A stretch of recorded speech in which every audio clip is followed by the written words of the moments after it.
50, 55, maybe even a 60-mile-per-hour gust. My hands are already numb.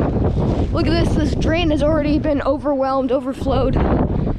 This is probably the craziest and most intense weather I've seen today. Wow. All I can say right now is, wow, that was very intense. Well, now we're inside. We're in between these two buildings here, so we're about to go inside this shop, but my gosh, are the winds just ripping out there.